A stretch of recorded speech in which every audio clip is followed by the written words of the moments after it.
Good evening. There are still some very important votes to be taken by members of Congress, but I want to announce that the leaders of both parties in both chambers have reached an agreement that will reduce the deficit and avoid default, a default that would have had a devastating effect on our economy.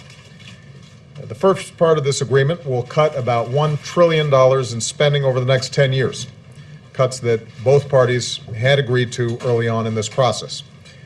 The result would be the lowest level of annual domestic spending since Dwight Eisenhower was president, but at a level that still allows us to make job-creating investments in things like education and research. We also made sure that these cuts wouldn't happen so abruptly that they'd be a drag on a fragile economy. Now, I've said from the beginning that the ultimate solution to our deficit problem must be balance. Despite what some Republicans have argued, I believe that we have to ask the wealthiest Americans and biggest corporations to pay their fair share by giving up tax breaks and special deductions. Despite what some in my own party have argued, I believe that we need to make some modest adjustments to programs like Medicare to ensure that they're still around for future generations. That's why the second part of this agreement is so important.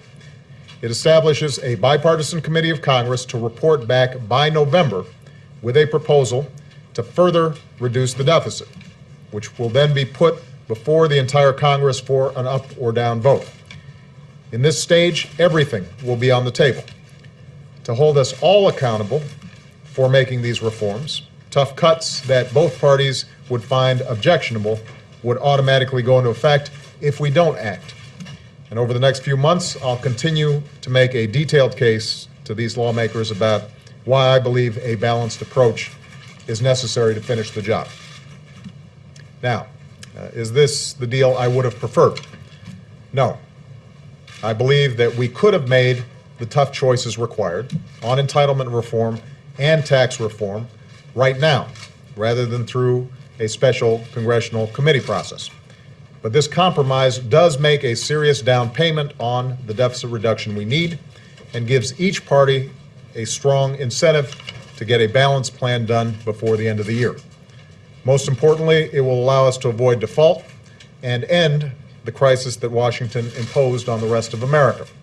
It ensures also that we will not face this same kind of crisis again in 6 months or 8 months or 12 months. And it will begin to lift the cloud of debt and the cloud of uncertainty that hangs over our economy. Now, this process has been messy. It's taken far too long. I've been concerned about the impact that it has had on business confidence and consumer confidence and the economy as a whole over the last month. Nevertheless, ultimately, the leaders of both parties have found their way toward compromise, and I want to thank them for that. Most of all, I want to thank the American people. It's been your voices, your letters, your emails, your tweets, your phone calls that have compelled Washington to act in the final days. And the American people's voice is a very, very powerful thing. We're not done yet. I want to urge members of both parties to do the right thing and support this deal with your votes over the next few days. It will allow us to avoid default. It will allow us to pay our bills. It will allow us to start reducing our deficit in a responsible way. And it will allow us to turn to the very important business of doing everything we can to create jobs, boost wages, and grow this economy faster than it's currently growing. That's what the American people sent us here to do, and that's what we should be devoting all of our time to accomplishing in the months ahead. Thank you very much, everybody. Mr. President.